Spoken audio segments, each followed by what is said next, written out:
Okay, I think we're back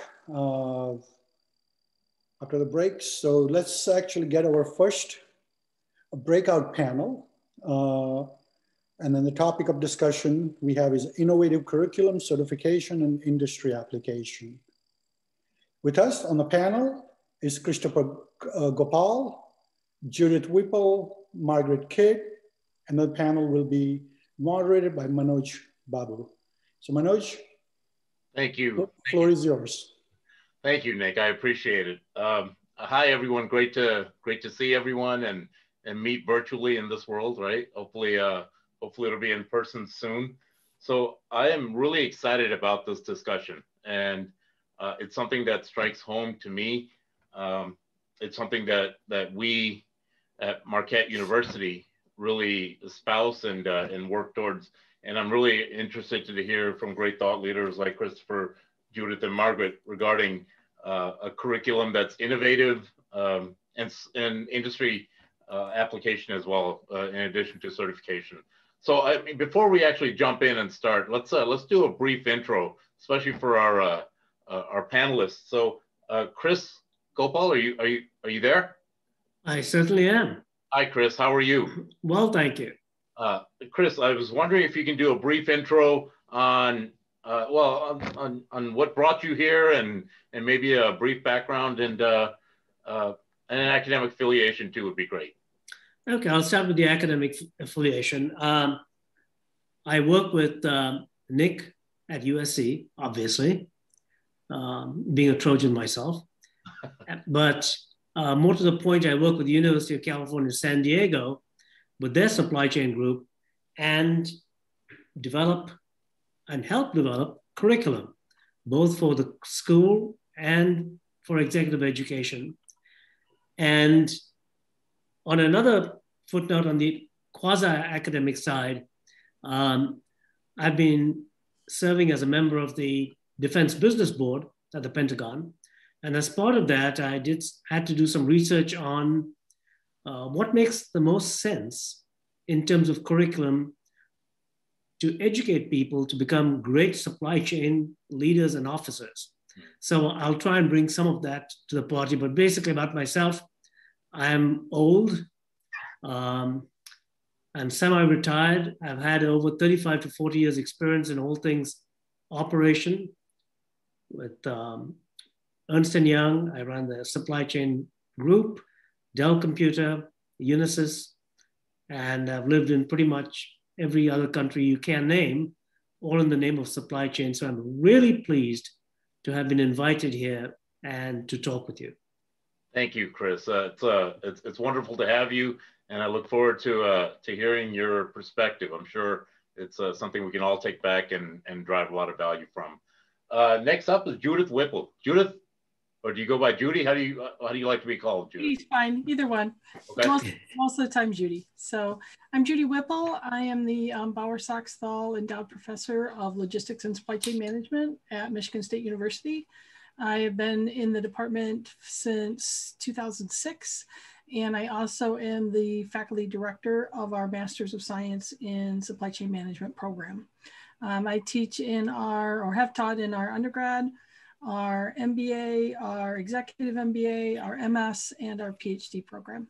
And I'm happy to be a part of the conference. This is the first time I've been able to attend, but my counterpart, the program director, Lizzie Fisher, who will be speaking tomorrow, has always had great comments about the conference. So I'm very happy to be able to join this year. Great. Thank you, Judith. Welcome. Our third panelist is Margaret Kidd from University of Houston. Margaret, are you on? Yes, thank you, Manoj. Hello, greetings from sunny Houston, actually. Polar vortex is gone and life is good. I am the program director for both our undergraduate and graduate program in supply chain and logistics technology.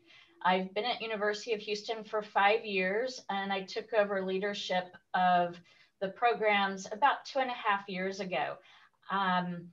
My background is not academia. I came from Wall Street and had a career change a number of years ago. And so I've had some interesting opportunities that led me to supply chain. And now, you know, I'm faced with managing 2 programs and a very robust certificate program, and doing lots of interaction with our industry partners here in the nation's 4th largest city. So thank you for allowing me to participate. And I learned about your conference from my very dear friend, Tim Brown at Georgia Tech. He and I are collaborators on some things. And so thank you. Thank you for coming. We won't hold it against you not being in academia. So, you know, I think you bring I think all 3 of you bring wonderful thoughts into this discussion. So before we jump in, you know, eyes wide open, let's talk about what an innovative curriculum means, and how does this influence student learning? You know, the basis of the conversation is, how do you make a curriculum innovative, right? I mean, that's one of those intangible ideas that all of you are responsible for. So how do you do that? Let's start off with Chris. Chris, what do you call, how do you define innovative curriculum, and why is this of any benefit to a student? Okay, so let's define innovation. You know, it's doing things differently. In the business term, it's having different models, different ways of doing things. In some instances, it involves bringing new enablements to the party, which allows to look at things from a different perspective, things like technology, people skills, things like that. So innovation to me is doing things differently, because there are very few new ideas around in the world for anything. So that's one. The second part that you asked about innovation is why you do it. And, you know, I hear so much. I'm not from academia either, Manoj, so you'll have to forgive me. But everybody, but I do teach, and everybody tells me that, you know, I shouldn't teach. It shouldn't be about teaching. It should be about learning. Well, I looked up the definition of both, and teaching is, let's see, you know, it's one way of looking at things. They say that teaching means helping a person or student acquire knowledge or competency. Learning is a process that includes acquiring knowledge and understanding. Basically, they're very similar, but I think one is us and the other is the student. So innovation and innovative curriculum to me is something we're doing differently that both enable us as teachers to teach very effectively and very focused to make a difference, and enable the students as learners to learn. But it's a two-way street. So it's innovation is not just getting the students in, but it's how do we help them get things in. Very long way of answering a very simple question. I apologize, but there it is. It's well said, Chris. Judith, what do you think? What's going on at Michigan State that you can tie to a curriculum that's innovative, and where do students stand in this whole innovative process? Sure. So one of the things that I talk about in class in terms of innovation is really thinking about the value that we're providing. And when I think about a traditional supply chain, you know, we talk about value in terms of the creation and typically think about that as new product development. I also think we're seeing, you know, tremendous innovation in value in terms of delivery. And when you think about, you know, disruptions in industry like Amazon that have changed industry because of that delivery piece. And then also value in terms of, you know, maintenance. So how do you support after sale? How do you support from a lifetime value standpoint? And I think we can think about education and curriculum in the same way. So part of our role is to think about, you know, creating innovative programs, creating innovative content, but also then thinking about how to deliver that content. So as Ravi talked about, you know, and as I think, you know, my two of my kids that are in college during COVID, you know, that face-to-face piece, I think is still very valuable and important to certain segments. But what we've done in our MS is created kind of a hybrid program where it is predominantly online with three-day in-person sessions. And so I think we can continue to think creatively about how we deliver that innovative content. And then I think probably one thing that maybe we haven't been as good at, but we're looking at ways to be better, is to think about creating innovation and value after graduation. So how do we connect with our alumni? How do we, and we've done a great job in that from a recruiting standpoint, from an involvement standpoint, but maybe not from a continually learning standpoint. And so I think that offers another opportunity for us. So innovation through leading edge content, innovation through rethinking traditional delivery methods, innovation through new learning mechanisms, as I already talked about, like simulation, and the fresh connection and other opportunities, but then also innovation from a lifetime learner approach. Great. Thank you, Judith. I think those are beautiful responses from both of you. Margaret, I'd like to take a little turn, okay? And if you can bear with me just a little bit. And it's a simple question. How do you measure success in an innovative curriculum? So if you look at a curriculum and you infuse innovation in there, and like I think like Chris said, sometimes it's not tangible. Are there markers of success? No, I think that's a reasonable question. I mean, I came into what was a somewhat stale program and implemented a great deal of change. And that change was applied, getting students out of the classroom and with industry at their offices, doing projects with industry. And so one of the ways, I mean, I've measured success, and I'll use our practicum course, which I teach, is the students, there's no textbook, there's no exam. They're graded on how they work as a team, and they're peer reviewed. I review, I know exactly what everyone's done. Our business partner that usually works with the team is also evaluating. So we look at individual contributions. We look at how the students manage to conflict, and there's always conflict. I mean, Houston's the most multicultural city in the country.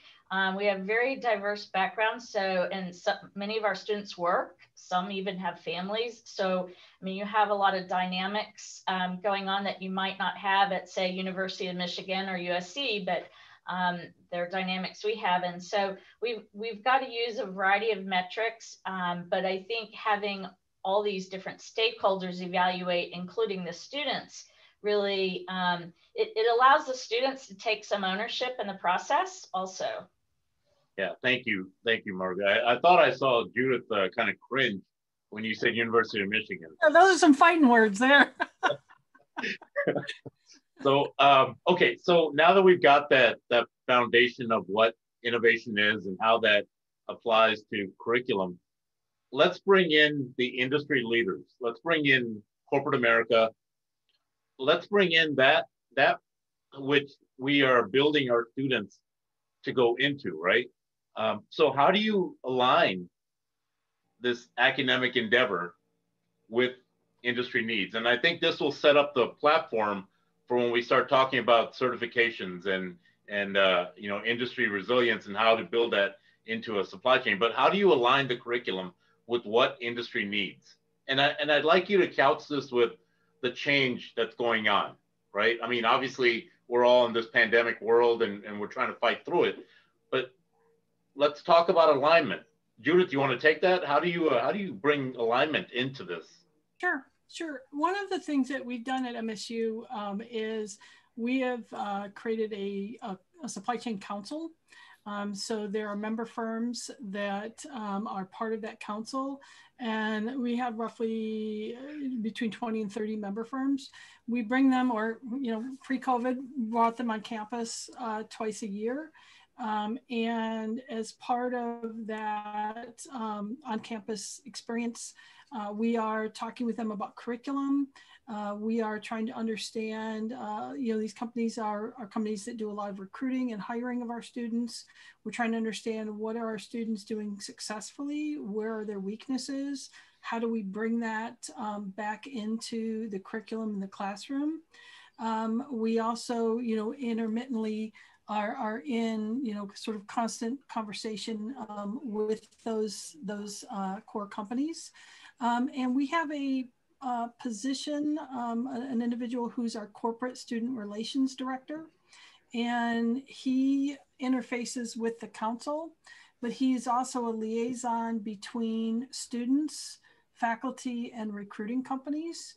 He also is the advisor for our Student Supply Chain Management Association, which is one of the largest student-run associations on campus. And so he is really that liaison position to be understanding what is he hearing on the recruiting side, what is he hearing on the student side, how to engage those with the faculty through guest speakers, through projects students could get involved in. And so I think that's one of the ways that we're bringing in that industry understanding and experience. Thank you, Judith. Chris, what do you got? How do you bring those industry partners in when you're talking about curriculum? And obviously, I think all three of you have diverse experience, especially in the industry world. But how do you engage them? What do you do? Well, right now, what we have is a board of advisors who are executives, not only from industry all over the place, but from different universities as well. So we've got people from Stanford and other places. And we build a core team around curriculum, and they contribute their ideas as to what is required in industry today. So that's one piece of the puzzle. The second piece is when I go and put together, or I'm part of the advisory board for another curriculum committee in the government, and we get a lot of input as to what is needed in that. So we put these together, go and talk with local companies, and come up with a curriculum that sort of is beginning to look different from what one would expect. I mean, I can give you a couple of things here. Obviously, everybody talks about the students getting an understanding of the end-to-end supply network, the functional skills, and that's taken for granted. But what we've got that's really interesting, and I think you'll find in Manoj and Judith, is a big emphasis on business acumen. In other words, how do you translate supply chain management into finance? And how do you translate supply chain management into the balance sheet, profit and loss, cash flow statement, and financing the supply chain? That turned out to be a big deal. The second piece was the soft skills that the dean told us not to call them soft skills, but I don't know what else to say, but the soft skills of interpersonal. Right. Not hard, right? Interfacing with people and things like that. And the third piece was, and this came out of the industry group, was to extend courses to those things that are not taught at universities. For instance, sales and operations planning. Think about that. Yeah. Developing return on investment models for technology acquisition. Okay. Looking at technologies from the point of processes and vice versa. So such things like that. So that's how we came up with aligning our curriculum to industry and other places which take our students. Great. In that way. Thank you, Chris. So Margaret, along the same lines, I think we hear that there's a constant integration of industry professionals. Now, it wouldn't be too far-fetched to say that industry professionals might not be aware of the academic, right? Might not be aware of the committees that are formed, the approvals that need to be made to change curriculum around. How do you think that you can temper that engagement that these industry leaders bring in with the reality of, hey, this can't be done within this week? Well, that's a fantastic question. I serve on the faculty senate and the undergraduate committee, so I get to do this all year. So I learn all the tricks of the trade on that part. Nice. But as far as engaging our industry partners, I mean, there's no question, Houston is a unique market when we talk about supply chain and logistics, and the skill sets that you need here may not be the same that, you know, you're going to use in Michigan. I mean, we're very much an export capital, if you will, and a lot of primary materials, a lot of break bulk capital project cargo. But as that relates to our industry partners, I stepped into a blank slate. So I was able to build a board that has over 50 executives. A lot of them come from the EPC world, some of the 3PLs, and we have a diverse board. They're very, they're engaged with the program. I've been able to bring in several board members, not necessarily to teach and not to give a guest lecture, but at this point, kind of to work as what I would call a teacher's helper. I mean, I have one gentleman from Fluor who will remain nameless. And he has taken on one team in my practicum, and they're meeting every 2 weeks, and he's kind of, training them on the Jones Act. Okay, that would not be a specialization of any of my faculty, but it's certainly his, because Fluor ships project cargo all over the world for the government, right? So, I mean, that's just one illustration of engaging our board. We do listen to their input, and, you know, I've had my head handed to me on a plate when I had a team a couple of years ago do a project for an unnamed refiner, and their comment was that he thought the students would have had a little more experience modeling. Okay, well, the first thing I did was email every faculty I had and said, hey, wake up call. We've got to do some tweaks here. So we're very attentive. I think Chris mentioned something about soft skills. That is an issue. I mean, you just can't teach soft skills. You're not going to give a lecture. What we do, and it's not just myself, I have probably 3 faculty, or maybe 4 of us total, that regularly in a post-COVID and a pre-COVID world take students to industry functions. They learn how to emulate the behavior. They understand, you know, they have to dress like we do.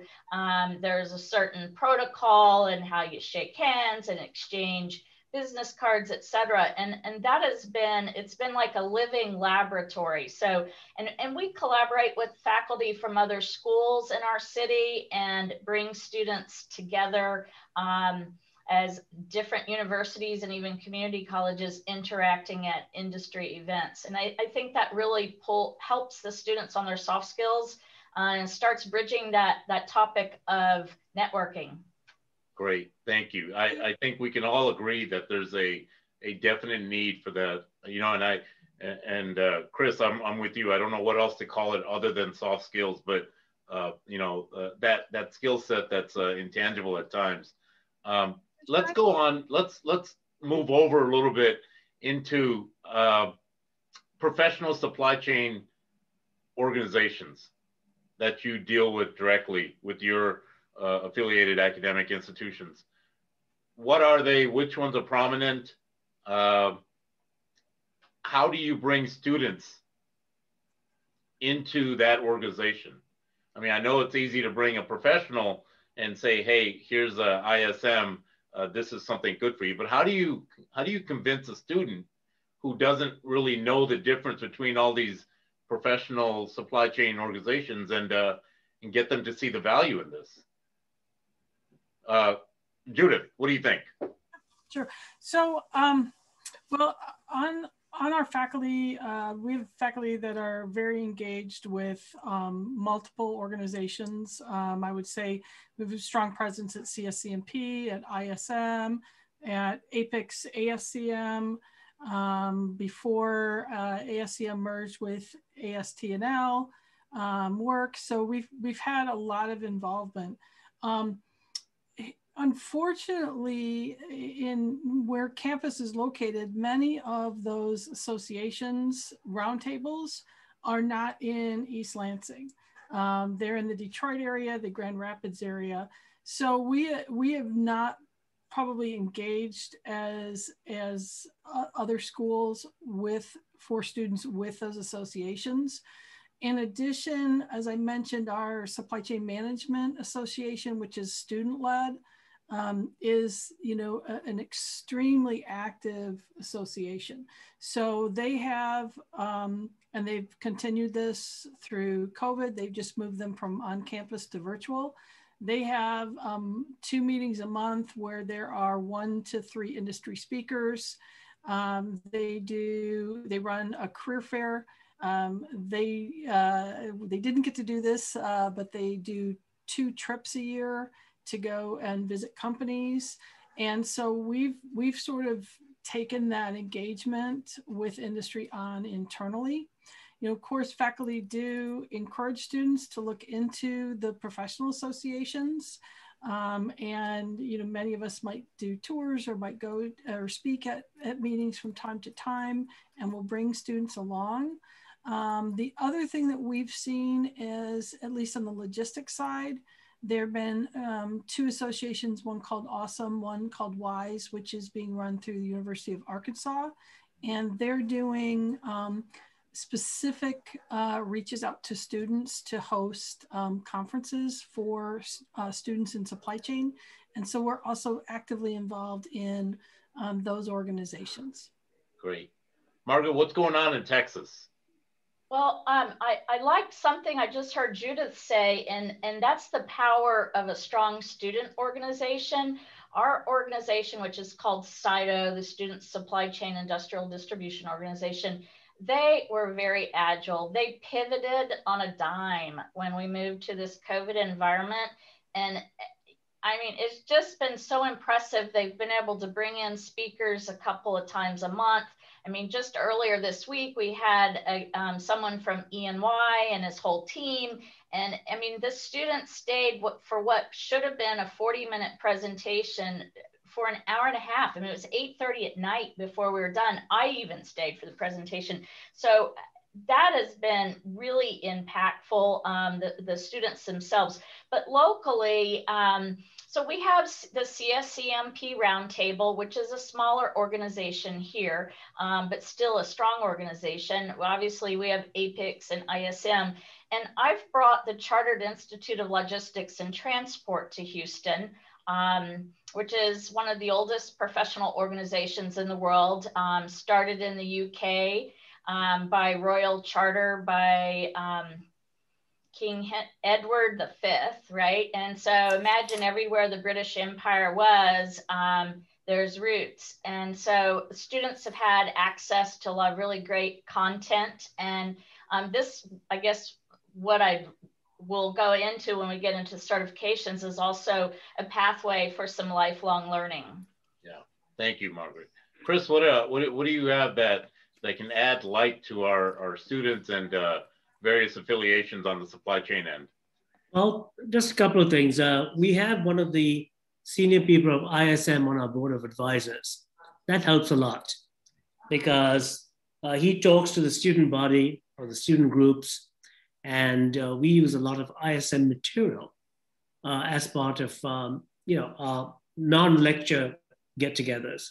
So that helps. We use APICS for the roundtables. Haven't been using CSCMP only because we tried, but they're so damn expensive for students, not for anybody else. We said, the hell with that. And, stuck with the other ones. But that's how we use the institutions. ISM and APICS are the 2 major ones. And then we pull in from time to time a government Department of Defense agency that we work with that helps in terms of continuing education and things like that. But that's all those are the only things we do. But I've heard some really good suggestions right now that I've been busy writing down to take back, which are stuff like involve the student group, have them do some of that stuff, and the brown bags and things like that. So thanks, guys. That's really useful. Yeah, I totally agree. There's so much that you can do with the board, but I really like the idea of bringing someone in from these associations into your own board and try to get them to talk to students and involving students into the board meetings. We do this at Marquette University at our Center for Supply Chain Management as well. So Margaret, I know you're chomping at the bit to talk about certifications, and here's where we need it. So how okay, let's talk about what certifications are relevant, what is practical to put into a curriculum or have it auxiliary for a student to learn and to come out with a certification. So give me some insight on that. What do you have? What do you think about this? Well, it's a complex topic, but I decided during lockdown, I took a page from Charles Darwin's book. You can collaborate and you can adapt if you're going to survive. And I did a lot of collaborating and a lot of adapting, and basically I've worked 7 days a week, and I have created what I call industry's toolbox for America's global logistics hub. And so we have a number of collaborative partnerships that were developed as it relates to certifications, the umbrella being the Chartered Institute of Logistics and Transport. And that is used to both address my students, both at the graduate and undergraduate level, filling gaps possibly, but more than anything, addressing industry needs and our regional economic development competitiveness. So the Greater Houston Partnership has an initiative here in Houston called Upskill Houston, and it focuses on those middle skill jobs, the ones where you don't necessarily have to have a college degree, but you need some training. And so part of our training has addressed that segment.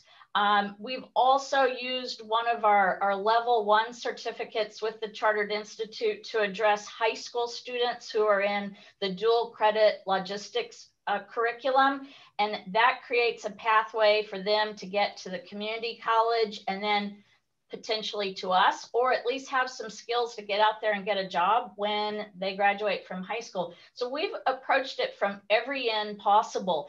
Then for very specialized areas, and I mentioned, obviously, we have the Port of Houston, and we're #1 port in foreign tonnage. It's all the steel and oil, right? Okay, we know all the containers are at LA Long Beach, but we got the steel and oil. And so with that, it's relevant that our students have some exposure to imports and exports. So we have a partnership now with the National Customs Brokers and Forwarders Association for Certified Import or Export Specialist. That is just a very unique little skill that is a little bit difficult to do in an academic setting, but we do it as a self-paced. And then most recently, we formed a 3-way partnership with 4D Supply Chain Consulting out of the UK and Chartered Institute, and we have Incoterms training. That's more like a micro credential. As everyone knows, Incoterms change every 10 years. There was a change a year ago. And so just this semester, we've had over 100 students working on Incoterms. And our industry partners said, hey, we'd like your students to know a little more, be a little more user-friendly, understand how the application of these terms. Thank you. That's I was listening to that, and I was looking at these questions coming on chat box.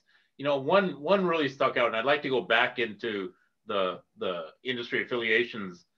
How do you advise a student to belong to either ISM or APICS or CMCSP, and how do you do that?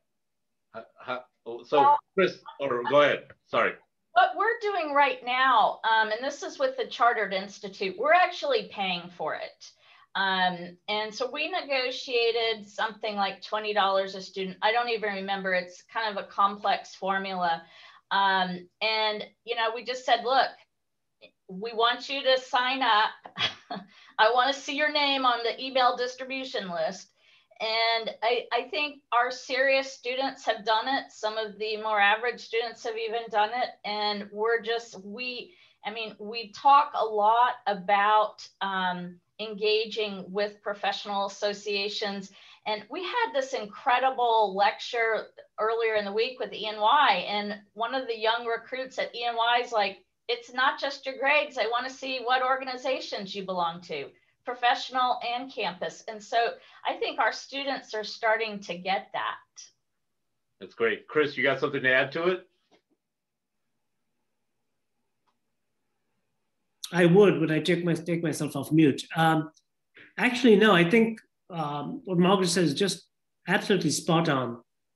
We encourage people both here and at USC to join. I certainly do in my classes, to join APICS and you know, dial into the ISM stuff. But I think there's no way I've found, so I'm going to listen intently here, of how do you build that into a curriculum or a course, you know, for the students. Build what, Chris? Joining APICS, joining CSCMP, and so on into that. How do you encourage that? Yeah. And aside from saying it's a great thing, and let's all tool off to the roundtables and pick up some knowledge, you know, how do you do that? I don't know. We certainly tell them a lot about it. We have people coming over and talking about it. We do a joint session here with the School of Accountancy and me and other people about how do you succeed in business and how do you, you know, network and join these organizations. But that's just telling people and trying to counsel them. I know how you get them to do it. Yeah, that's a good point. Judith, do you think there's anything we can do as academia that can bring like an ISM board and a student club together in the same space so they can see the advantage? Yeah, so given our infrastructure, and I've talked about the student-run association, our approach has been to be professional association, I would say agnostic, where we support all of them. Again, faculty are very involved in various associations. So we support all of them. I teach our intro class for the MBA program and the MS program. And I provide a student with lists of resources. And I do try to encourage students to, you know, think about, you know, if you're more interested in procurement, then maybe, you know, ISM is the one for you, or to understand their industry, because some industries are much more associated with those different associations. So we've tended to kind of have some of that be done and said through our student association. But I do know CSCMP, for example, is for schools that have smaller programs, they are offering chapter opportunities. So, and maybe some of the other associations are as well, where you can have a roundtable chapter that's actually the student association. So I think that's one way that they're looking to partner. I think one of the challenges is there's just been a proliferation of association certifications. You know, we offer our own certification through our exec ed realm. And so I think it gets overwhelming for students, and rightly or wrongfully, it really comes down to a faculty or two really making the decision to build that into a course structure, or Margaret, as you're talking about, partnering with that program more directly. So I'm not sure I have a great answer. I just, you know, we've tried to be open and encouraging of all the associations, and then tried to build some of that networking capability in-house through our student association. Thank you. I'm reading the chat box as you're speaking, and we really hit a point of serious. I mean, there's just so much energy there on student roundtables and getting students involved with the organization. Up until now, we've been talking about get the organization involved with the curriculum, but getting students involved to show them the benefits. I think this is a great way to approach it. So let's talk about the nitty gritty. Okay, let's just get down to building blocks. Let's say you have a CSCP certification that you'd like to integrate it into the curriculum. What does this entail?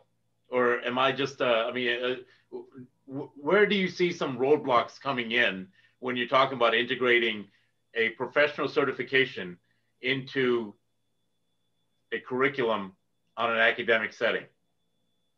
What are some areas that you need to be ready for?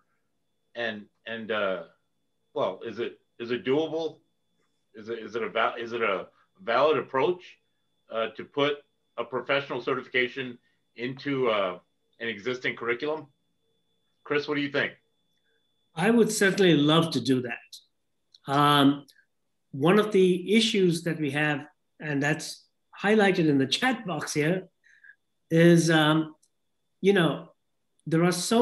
of these institutions have certifications. And now the various universities are coming forward with their own certifications.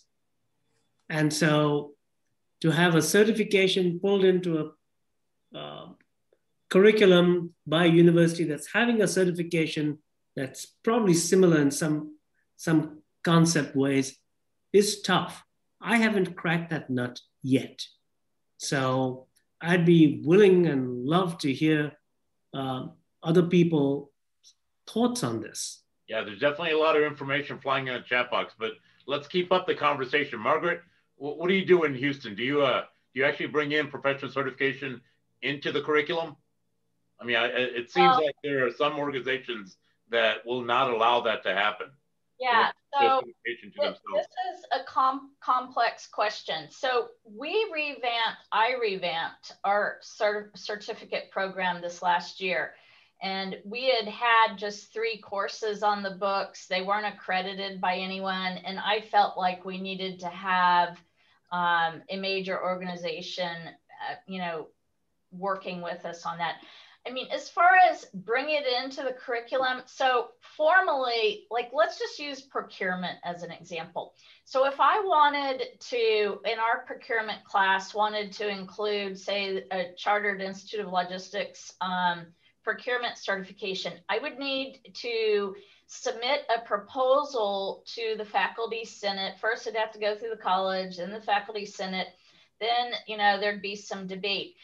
There's other ways to do it, and I'm not sure I feel like it needs to be done that way. My preference is that you have these certificates available. It's either an option as an alternative, an assignment, bonus points, really more a carrot to entice those students that really are hungry to learn more and really want to make their resumes pop.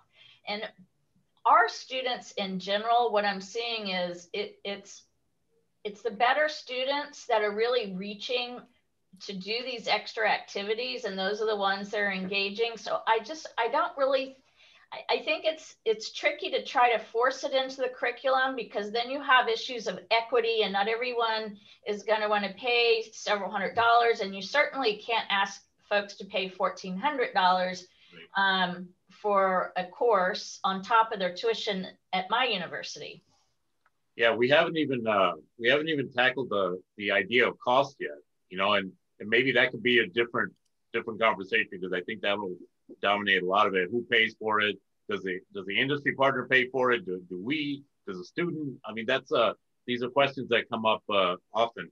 But Judith, when you talk about encouraging students to go through the certification process, are there specific certifications that maybe Michigan State endorses versus others that they would think, not now, wait a few years in industry and then go for it? Again, we try to be pretty agnostic. We try to not sort of favor one over the other. We try to let students understand the value of the various certifications. I think one of the biggest challenges is, you know, as Margaret brought up, the cost of the certification. We had talked over the years about, you know, could there be a way that we could have a pool of money, either from donors or other, that could help pay for that. We haven't cracked that code yet, but at the undergraduate level, we're graduating about 500 students a year. So there's also some thoughts about, you know, the equity of who would you pick and whatnot. I think a couple of things that we've been doing a little bit alongside of this, maybe a little bit different, is we've been starting to think about badges or some other things that students could earn. And one of the ways we try to do that is maybe through workshops or seminars. So sometimes those are run as an elective course. Sometimes that's something that's done on a weekend. So for example, we've had an individual come in and train on lean methodology. So it's a half day to an all day seminar, and the students have a certificate after that. It's not necessarily through one of the main professional associations, but it's still something that a student, you know, can list as a badge or list on their resume. We've also looked at, you know, again, not a certificate per se, but we've done this through electives, is when we hear about particular content that, you know, our industry affiliates are saying, you know, students are missing. And particularly when that content is a very deep dive in a very narrow area, like kind of what Margaret mentioned a few minutes ago, we're actually creating 1 credit courses. And what we've done to kind of help go through the curriculum process is we have them approved as special topic courses. And so if next year we wanted to do a special topic course on COVID, we would not have to get approval for that. We could run it through this, you know, sort of 490 independent study sort of code. And what we do is we actually bring in industry to teach those 1 credit classes. They typically are 3 Fridays. And we've done things like look at trade and compliance, where we're bringing in someone who is involved with import export at their company. We're bringing in maybe a customs broker, a customs agent. So people that are really boots on the ground living that today are facilitating and delivering the content of that course. We have another one on, I mentioned we have a lean that we've done just as a sort of a Saturday certificate badge, but we also have a lean course. So we're trying to build in some of those types of opportunities that, you know, give the student access to the information, give them sort of a badge or recognition that they conducted it, and then, you know, still not necessarily requiring everybody to have a certification at a national or international professional association level.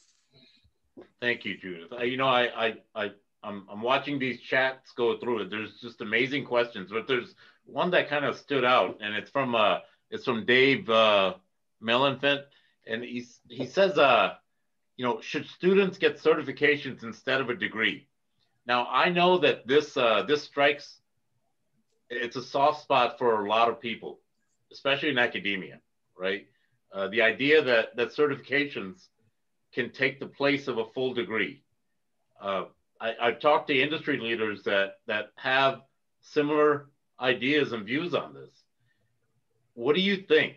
Is this like a foreshadowing into the future on specific areas that students can come into college or into a university setting without going through curriculum, but walk away with 3 and 4 certifications? Is that what industry is needing now? I know. I don't want to open a can of worms either, right? In no way, I'm not endorsing this, but I just want to know what you 3 think of this. Chris, what do you think? Well, I'll tell you, and this is one big company. It's a large company. And the head of supply chain and HR basically saying, you know, I need people in supply chain. It's my biggest shortfall in talent. And so they've started their own university inside, which essentially involves about 60% plus of CSCMP certification. The students take that, and about 35% or so of outside quote unquote experts from academia and other places who come in and teach a class. But basically, it's their version of a master's degree in supply chain management.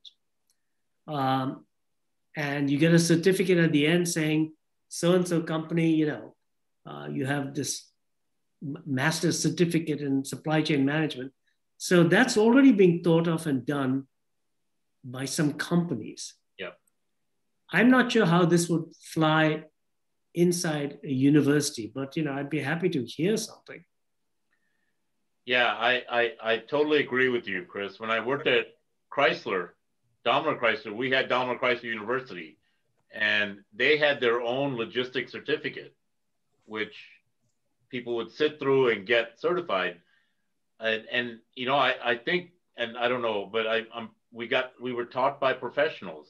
So is that the key then, to get these professionals who are not degreed, but they have professional certification to come in and teach on certification and get the students to pass a specific course or get certified in a specific manner? Is that what we're going towards, Judith? Well, you know, it is a controversial subject. I do struggle with answers from students about, you know, if I'm getting the degree, do I need a certificate? You know, so I don't have a good answer. You know, we also, as I mentioned, we do some of our own certificates. Some of them are open source. Some of them we're actually doing for a company where we have, you know, customized and created a certification course that, you know, their employees go through. I think one of the challenges is, you know, even something, you know, you might think as standardized, if you will, as a green belt Six Sigma or black belt Six Sigma. I've had students that have gone through that, then gone to work for a company, and the company said, well, we don't recognize that certification. We only recognize our own black belt Six Sigma certification. Mm-hmm. So, you know, there's a lot of challenges and nuances. You know, one of the things I've been, you know, even encouraging students to do is, you know, if you're getting the degree in supply chain, maybe you need to think about certifications in addition. I see there's, you know, stackable courses is just been mentioned in the chat. You know, Tableau, as an example, offers an online certification for about $50. My daughter's actually a supply chain major at MSU, and I've encouraged her to take that. Project management certification. You know, if you offer a project management course and a student has, I believe, 3 years of project management experience, they can go for their PMP. You know, are we thinking about maybe other areas in terms of analytics, in terms of SAP? We're an SAP university, so we do offer some SAP in our courses, but maybe getting a certification in that.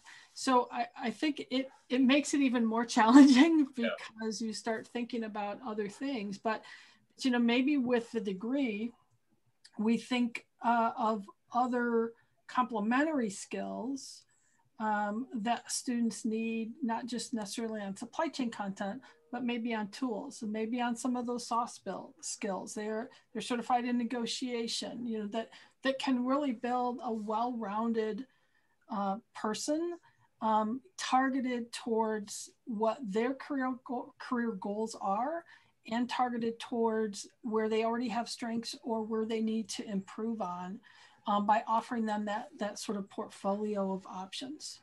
Yeah, I totally agree. I'm reading the chat box, and Dave, I understand your frustration, and I understand your questions on the fact that we are academia, right? and we're not industry professionals, and there could be a difference in viewpoints on that. So, and I think that should be addressed. But I need to interrupt. Go ahead, Dave. But this is the Centers for Supply Chain across all universities, which don't necessarily include academics. It also includes industry people that run centers. But yet we're still talking about the academic version of everything. I'm sorry, I don't mean to interrupt, but I have to at this point. No, I appreciate the thoughts, and we're never gonna. I don't think we're gonna get to an answer here, right? But I think starting the conversation and talking about it is really the way to go. Now, I know that we've addressed the curriculum, the innovation on it. We've addressed certification, but one area that we haven't really touched much is industry application, right? So how do we promote industry application with respect to the programs that we are in, our academic institutions, and the relationship with industry leaders? What does industry application mean to all three of you? Chris, sorry about that. I'm looking at you nodding your head. Yes. Oh no, I'm just thinking because I've just been through this for the last couple of weeks. We do it in 2 or 3 different ways. Basically, when we set out the goals of what we want, let's face it, we want 2 things. We want enrollment, right? And we want our students to get jobs quickly. And as part of the job seeking thing, it's internships as well and projects. So what we do basically, an industry application is, and what we started doing, is using our board of advisors to make sure we're aligned with industry and to give us the internships and so on, and talk with their companies about hiring our students. Regarding the curriculum, we use them to tell us what the curriculum should be and then work on that to go forward. So basically, align industry and application to us is getting industry in and getting their inputs, what they need and what we can do for them. Right. I think the one common theme I see in the chat box is, we're here to prepare students to take on the work atmosphere or that spectrum. It's not the other way around, right? So, Margaret, you've got some great thoughts on this on chat box. Want to define it? Well, first of all, I mean, and I think Dave made a very solid point. I mean, yeah, my career has not been academia. I do have 60 doctoral credits. I mean, I know a little bit, right? But the fact of the matter is, I live in the nation's 4th largest city, and half of our city's not going to college, but we still have to train them to keep our region competitive. And when you consider in my community, transportation and logistics is one of the 5 regional clusters that have high demand, middle skilled jobs. We have an obligation to do something for those people. And no, is doing a certificate the same as getting a 4-year degree or a graduate degree? Absolutely not. The whole idea with certificates is to gain a little knowledge that you can apply. If you're a student at a university, it just shows that you're willing to do more than the next guy to succeed, to shine your rock, right? But for all of these people that aren't going to university, this is their opportunity for the American dream. Get a little bit of training and then go apply for the job at the Walmart distribution center or the Amazon distribution center. Not everyone's going to come to a university, but we still have a responsibility as educators to think of the whole ecosystem, not just those that are coming to our schools. The other point I had to make is I have been successful in the last 6 months with 2 corporate grants to support what I'm doing. where I don't have to charge students. And one was through Port of Houston, and the other was through KBR. And there's a third one pending with a major bank, and it's a large grant. So there's money out there, and especially if you look at major corporations in their CSR, the corporate social responsibility, there's lots of funds out there to geared towards workforce development and underserved communities. And we can play a big role in bringing these workers to the marketplace, these much needed workers. Well, Margaret, we're up the road from you. You're my new best friend. And you are right on the money. Thank you so much. I think one of the great things about an event like this is the collaborations that's formed, right? I mean, whether you're up the road or across the country, in this day and age, we can make connections right away. Judith, what do you think about the idea of courses starting in high school, moving into a community college setting, and then furthering it into a university approach with embedded certifications in there? I mean, I think Margaret makes the case that not everyone is set for a 4-year degree, right? Absolutely. But those are still valuable inputs that we can have in our community and our society. Absolutely, and I completely agree. And oftentimes when I am asked about our certificates through Exec Ed, it is that approach. It's either someone that doesn't have a degree but is looking for the skill set, or maybe somebody that does have a degree in an area, has now moved into supply chain and needs to get up to speed on supply chain. And I think that offers a lot of flexibility without somebody having to postpone their career for 4 years, 2 years, postpone their professional growth. So I think those in general are great opportunities. I also agree that getting students and getting in front of students in the K through 12 space is critical. I mean, one of the things from COVID, a silver lining has been people are, and it was mentioned earlier today, are actually hearing about supply chain. It's being mentioned, it's being discussed. And so hopefully that will increase future generation.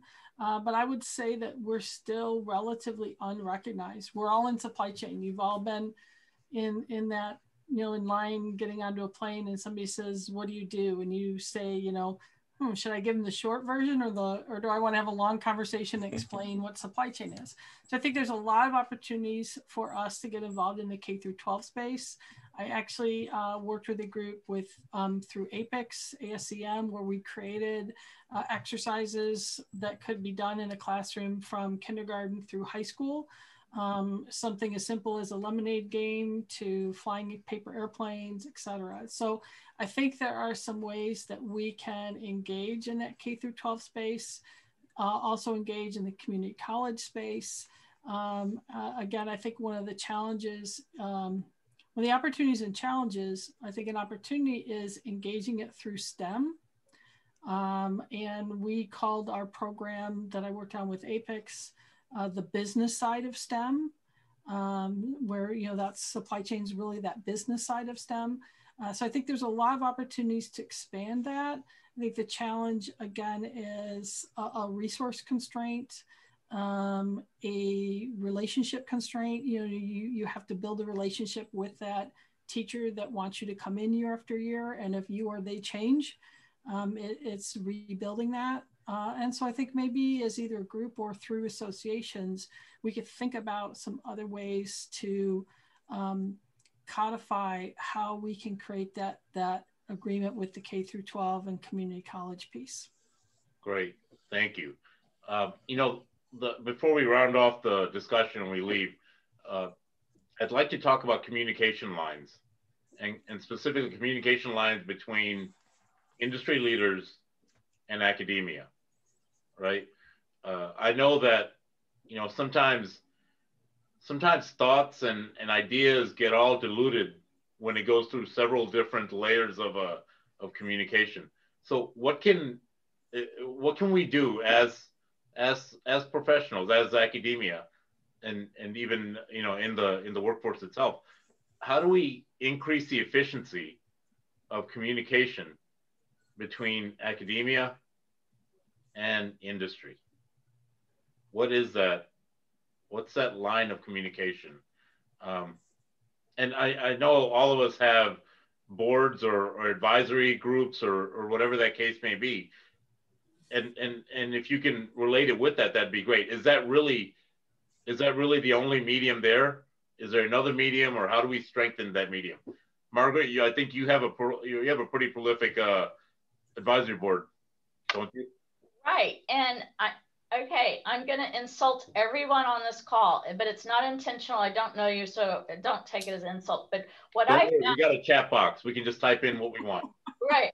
No, but what I found when I got to academia was, I mean, I'm so used to being in big events, golf tournaments, country clubs. I mean, you name it. I mean, everything's about who you know. And I get to academia, and most people I work with don't know anyone. And it's like, how are you going to get these internships? How are you going to get these corporate donations if you don't know someone? So I think we've got to, and what I try to do personally is, I know some of my faculty have no interest in doing the networking stuff, but I will occasionally drag them out to events because our industry partners need to know them. They're smart, they're brilliant. But you've kind of got to drive this culture that we can't work in the glass castle. I mean, we got to go outside the castle. We've got to bring folks in the castle. We need to be friends with these industry folks. We need to listen to what their needs are. And so it's a very proactive process. So are you saying it's a social setting, or is it a thought? Is it a conference? What is it? What's that? Combination. I mean, my college now has a conference called Port of the Future. I mean, we bring predominantly industry and federal government. I mean, I have a very high level panel I'm doing, which is both in 2 weeks. But I mean, you bring industry into conferences to be speakers. Maybe it's outside of the college and it's an event or a corporate type conference, an industry event. But I mean, I think we need to see academics doing more outside of the university. It's not just research. So we've just got to come out of the shell. Yeah, I think a few academics might disagree with you, Margaret, just so you know. No, but it's okay. It's okay. I don't disagree, because I do a lot of applied research. I'm talking with companies, all the time. My research is driven by trying to focus on managers and industry's problems. I think one of the challenges is outlets for that. When we think about the trade associations, professional associations we mentioned, CSCMP is one of the few that has the educators conference and the industry conference following each other at the same time. So there's challenges with how we reconcile what faculty are rewarded to do internally and what are long-term needs to really support and engage in programmatic activity. So I think, there's, conferences, if we can be presenting our research, both from an academic standpoint, but also from an industry and why this matters to managers, whether that's doing some internal conferences. We're looking at an alumni conference that would help support some of that. And I think some of the journals are also doing a great job trying to, whether it's in a short executive summary or videoing the authors about, why is this research important? The challenge is, how do you get that video, how do you get that material out to industry and have them engaged in it as well? So I think there's a way to find that medium, and not every faculty is going to want to do that. And not every faculty is focused on the research piece, but let's look for some creative opportunities to convert academic research to information, whether it's in our classrooms, our certificates, in other promotions to alumni, to get that relevancy out. Right. I think that's a great point. Creative ideas like putting this into the promotion and tenure formula, you know, creating avenues where there is that collegiality and mix between industry and academia is extremely important. I think we all see it. There's no one that says that it's not important. In this day and age, you just can't be siloed. Chris, last remaining thoughts on this topic, and then we'll round it out with a high five and a hug. I think actually Judith said pretty much everything that I had in my mind, except the one very, very small piece that I'm putting in place here, which I had done a couple of years ago and stopped. COVID helped me stop it. Is this brown bag type of things that we've run with several companies. Basically, that's one way of trying to align and getting the industry perspective and gravitas into academia and back.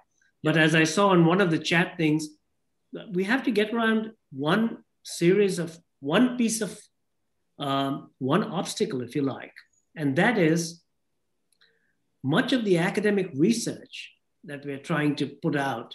When you read it in the journals that they're published in, not very many executives either read them or understand them or have a great degree of interest. Right. So there's a translation issue that I think it's up to us to figure out and do this, because getting academia and industry together for the right research direction would be just so amazing. In this thing. So, you know, anybody wants to take my email and send me suggestions and things like that, I'd be really happy to chat about it with them.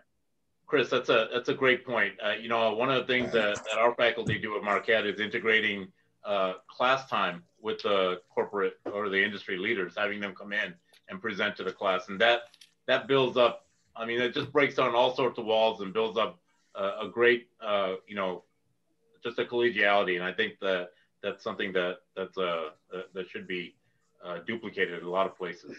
So I'm gonna end it. I know we're running at 3 o'clock, and I see Nick waving the wrap up sign. So yeah. Yeah, I just want to say thank you to our panelists for coming in, for talking. I appreciate all the great thoughts, and Nick, thank you for the opportunity to moderate this thought panel leaders, and from Milwaukee, Marquette University. Hi, everyone. Manoj, thank you very much. Judy, Margaret, Chris, amazing conversation, very stimulating.